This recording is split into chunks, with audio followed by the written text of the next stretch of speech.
democracy in their nation.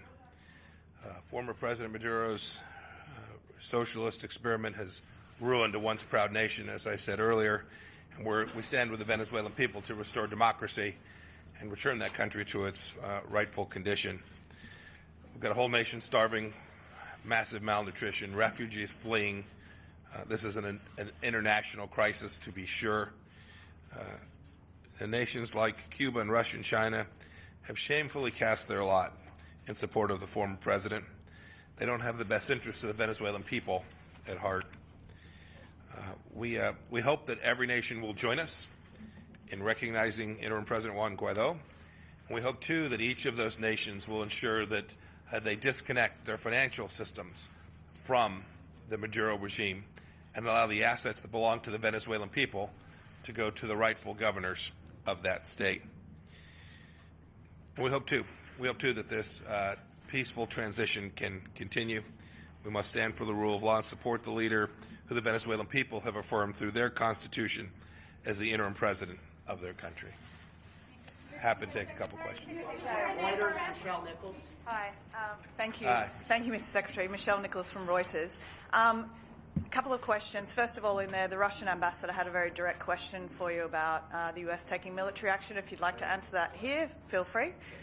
What economic measures does the U.S. plan to impose on Venezuela?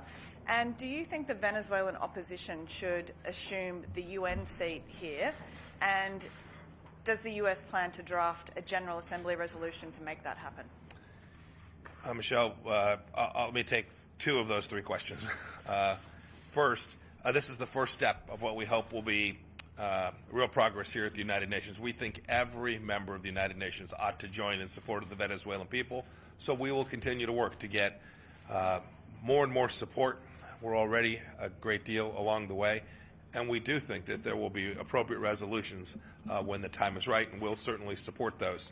They won't come just from us. They'll come from other nations who care deeply about the Venezuelan people as well. The other two questions involve what the United States will do next. I'm not going to speculate or hypothesize. I know only this. We're determined to support the Venezuelan people so that they can ultimately have the democratic institutions they deserve, and they can return this once vibrant, wealthy, wonderful nation to its rightful place. Mr. Secretary, Voice of America, Celia Mendoza. Yeah. Thank you, Secretary. So what exactly are you prepared to do for the Venezuelan people? You had announced the $20 million in humanitarian aid. And also today you said something in your speech. It is time for every nation to pick its side. Will the U.S. consider secondary sanctions against countries who recognize the Maduro regime, like Washington did in Iran?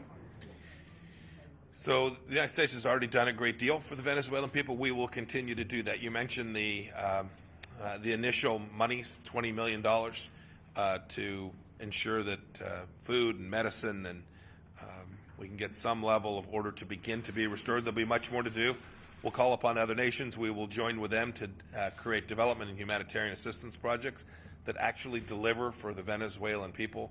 Those are all part of what will come when we get the democratic changes that we're working towards achieving. You had a second question too. Secondary sanctions. Yeah, possibly again, I'm not going to speculate on what other processes the United States might undertake, but know that we think now that the National Assembly is the rightful governing body. They've chosen interim President Juan Guaido to represent them, and so we think that the resources that belong to the Venezuelan people ought to go to the leaders that they have, under their constitution, duly elected. Sanction anybody that will do business with them? I'm not going to speculate on what we're going to do next. Final question. Associated Press, Edith Lederer, please.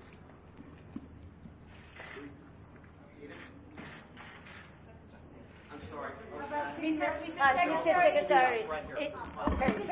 Thank you, Mr. Secretary. Mr. Secretary, it's Pamela Falk from CBS. How concerned are you about the military-to-military contact between Russia and the deliveries of equipment last month to Venezuela? And have you had any contact with the military of Venezuela? Thank you.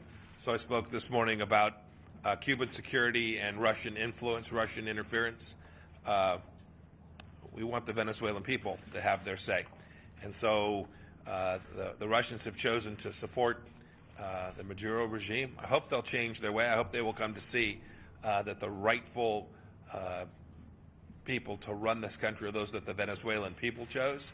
And so we'll have conversations with every country, including the Russians. We'll talk with the Chinese. We'll talk with everyone. We think the whole world ought to get behind what it is that the Venezuelan